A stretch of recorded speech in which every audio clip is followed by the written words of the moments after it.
Namaste, friends. Welcome back to this episode of Thursday Thoughts. I call it a very, very special day today. You know what is today? 23rd of September. It's called equinox. Equinox is the day when the sun rays fall on the earth vertically down on the equator.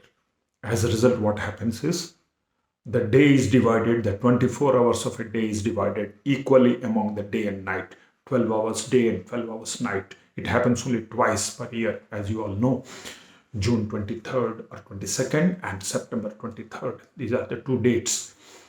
So as we all know that every day you don't get such a situation. Some days the days are longer and nights are shorter and vice versa. Some days we are bubbling with energy, we are enthusiastic, but some days the chips are down. Yes, the chips are down. That is what we are going to discuss today. I'm not talking about the metaphorical or the literal meaning of the word chip. I'm talking about the semiconductor chip. That is the integrated circuit, the heart of every electronic system. And there is a big, huge, unprecedented chip shortage crisis facing the globe.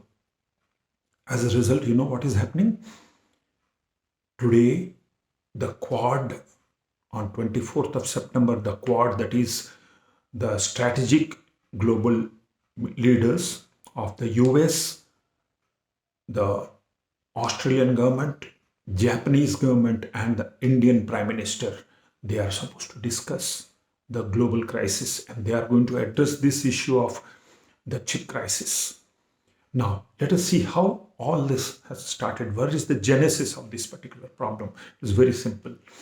We are running through one of the worst health issue problem of the whole globe that has ever happened on this earth.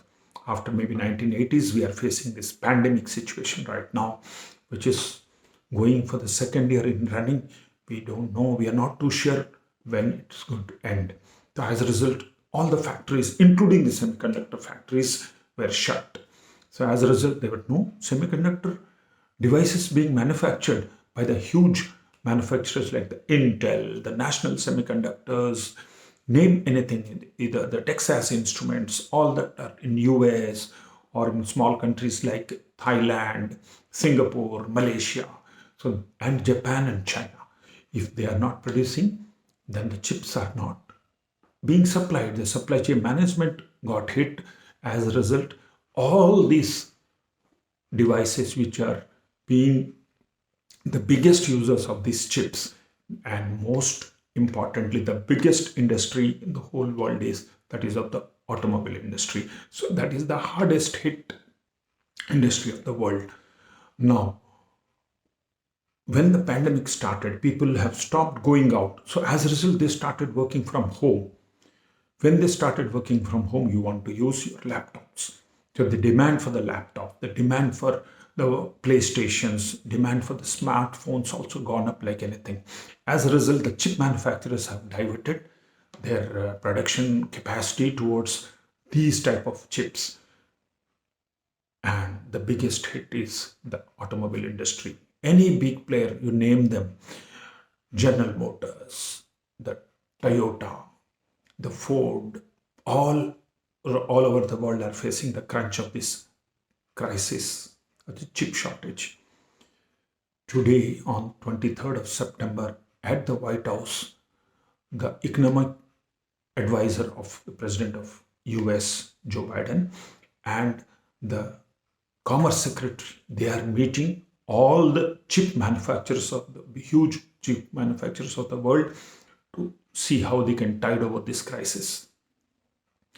And reports say that the automobile industry is facing a loss of 61 million US dollars for the sales of 2021 because of this chip shortage crisis. Now, juxtapose this situation or scenario with that of India. The Indian government, as you all know, is going vociferously forward, vehemently forward for the concept of Make in India, Atmanirbhar Bharat. So this is the best time. And you know what? India so far has not produced a single semiconductor device, and let alone the semiconductor device or the integrated circuit, which are much more complex. We don't even manufacture the resistors and capacitors, which are the tiniest of the components in any of the electronic circuits. So, this is the huge opportunity for India.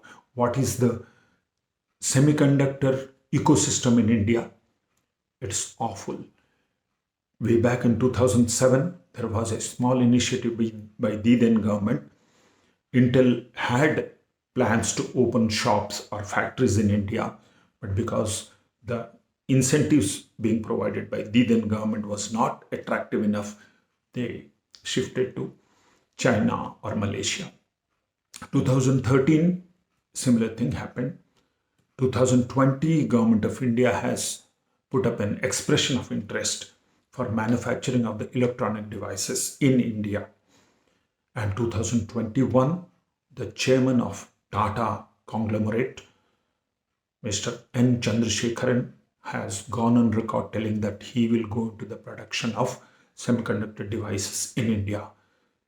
So this is the huge opportunity for all of us. I'm sure many of you who are listening to this are into chip design, chip manufacturing, and chip using. So what are you waiting for? Whenever there is a crisis, whenever there is a window of crisis, once you open the window, there will be a sea of opportunity. Come on, what are you waiting for? The crisis has come. Open the window and jump into the ocean of opportunities. You can contribute, you can make this country the biggest producer of the chips, and that is how we can evade the crisis. We have done it in the past. Look at what happened in Y2K, year 2000. There was a big problem. It was a common sense, but our software people had made a mistake. And for that, India came up to the race to the occasion and produced the maximum number, delivered the maximum number of software people to all over in the world to tide over the Y2K problem. Look at what has happened in COVID. We have produced the maximum number of vaccines. So come a crisis, come India's moment of truth. So jump in, dear friends. Thank you so much for giving me this patient hearing. Till we meet next time. Bye bye. God bless.